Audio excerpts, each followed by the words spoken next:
కన్నబాబు గారు, ఒకటి ఇవాళ వైఎస్ జగన్మోహన్ రెడ్డి ఒక అడుగు ముందుకేశారు.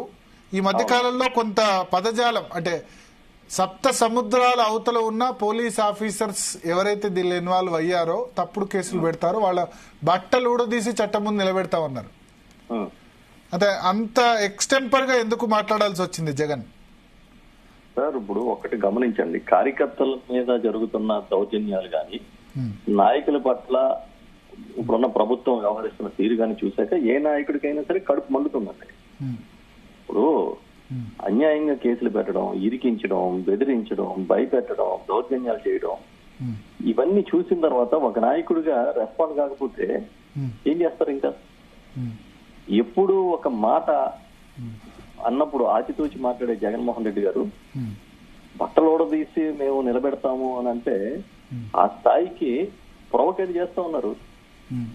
ఇప్పుడు కానీ ఒకటి గుర్తుపెట్టుకోండి, గత 5 ఏళ్ల కాలంలో ఆనాటి కూటమి నాయకులు, అది చంద్రబాబు గారు అవ్వచ్చు, పవన్ కళ్యాణ్ గారు అవ్వచ్చు, లోకేష్ గారు అవ్వచ్చు, వాళ్ళ వాడిన భాష, వాళ్ళ వాడిన మాటలతో పోల్చుకుంటే జగన్మోహన్ రెడ్డి గారు ఇవాళ ఆయన ప్రదర్శించిన ఆ ఆవేశం అనేది పెద్ద ఏమి లెక్కలో తీసుకోదగ్గది కాదు. ఎంత దుర్మార్గమైన భాష వాడేవారండి.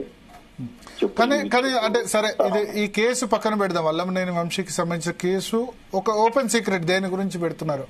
అసెంబ్లీలో ఆడవారి గురించి ప్రస్తావన చేసినందుకే, ఇంట్లో వాళ్ళని తీసుకొచ్చి మాట్లాడినందుకే ఈ విధంగా టార్గెట్ అయ్యారు.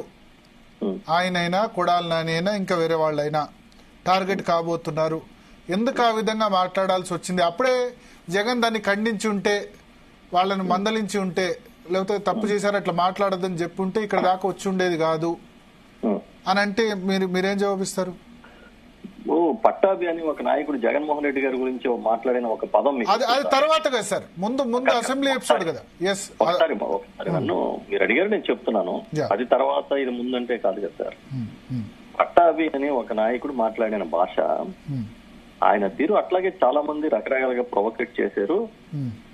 ఎవరి గురించి మాట్లాడినా, మహిళల గురించి మాట్లాడినా తప్పున్నారా ఖండించి తీరాల్సిందే. ఒకరికి ఒక రకమైన న్యాయం, ఇంకో రకమైన న్యాయం ఉండకూడదు. ఇంట్లో వాళ్ళని రాజకీయాలు లేని వాళ్ళ విషయంలో అస్సలు సేమ్. ఇప్పుడు సోషల్ మీడియా చూస్తే భారతి మేడం గురించి ఎంత దుర్మార్గంగా వాళ్ళు ట్రోల్ చేస్తున్నారు, వాళ్ళ మహిళల గురించి ఎంత దుర్మార్గంగా ట్రోల్ చేస్తారు. అంతెందుకంటే ఏ నాయకుడిని వదిలేశారో చెప్పమనండి. వైఎస్ఆర్ పార్టీలో పలానా నాయకుడిని ట్రోల్కి వదిలేశారు, చేయలేదని చెప్పమనండి. మేమేమంటామంటే ఇది ఆరోగ్యకరమైన వాతావరణం కాదు రాజకీయానికి. రాజకీయం అంటే పూర్వం నుంచి మనం చదువుకున్నది కానీ, మనం చూసింది కానీ ఒక సిద్ధాంతపరమైన విభేదాలు, వ్యవహార శైలి పట్ల విభేదాలు, లేకపోతే పాలనా తీరులోని ఆక్షేపణలు, ఇవే ఉంటాయి. కానీ ఇప్పుడు ఇవాళ అన్ని పార్టీలు ఆ గీత దాటి ముందుకెళ్ళిపోయిన పరిస్థితి కనబడుతుంది. Not only Andhra Pradesh. కానీ అది మంచిది కాదు కదా సార్. రాజకీయాల్లో వ్యక్తిగతంగా అటాక్స్ మంచిది కాదు కదా. అలా కదండి. ఇప్పుడు వచ్చి తప్పుడు కేసులు పెట్టి, తప్పుడుగా కేసులు నమోదు చేసి, లేదా రోడ్ల మీదే నరికి చంపి ఈ రకమైన ఒక వాతావరణం, భేదావహమైన వాతావరణం క్రియేట్ చేసినప్పుడు రేపొద్దున ఇంకో గవర్నమెంట్ వస్తే ఇదే ఆనవాయితీని కొనసాగించాలని నాడు అనుకుంటారా లేదా? ఇప్పుడు పోలీస్ ఆఫీసర్లు తీసుకోండి. ఉదాహరణకి ఈ రోజు తునిలో జరిగింది ఇన్సిడెంట్. అసలు ఏమీ లేని దగ్గర బేబస్తాన్ని క్రియేట్ చేశారు. ఒక్క కౌన్సిలర్ లేని దగ్గర, ఒక్క కౌన్సిలర్ వాళ్ళ పార్టీలో, కూటమి పార్టీలకు లేకపోయినా కూడా ఆ ఎన్నికల్లో గెలవడం కోసం ట్రై చేశారు. ఓకే, ఆ కౌన్సిలర్లను ఎత్తుకుపోతూ ఉంటే ఆపినందుకు నిన్న అక్కడున్న మాజీ మంత్రి గారి మీద కేసులు పెట్టారు, దాడిచెట్టు రాజా గారి మీద. ఓకే, ఇవాళ మేము అక్కడికి వెళ్దామని ట్రై చేస్తే మమ్మల్ని అందరినీ ఎక్కడికెక్కడ ఆపేశారు.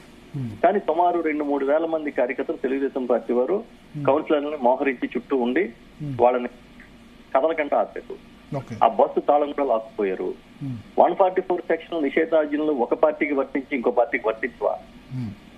పోలీసులు వైఖరి అనేది నిష్పక్షపాతంగా ఉండాలి కదా. నిష్పక్షపాతంగా లేకపోవడం వల్ల ఏమవుతుంది? ఆ కార్యకర్తల మనోభావాలకు అనుగుణంగా వాళ్ళు వెళ్లాల్సి వస్తుంది.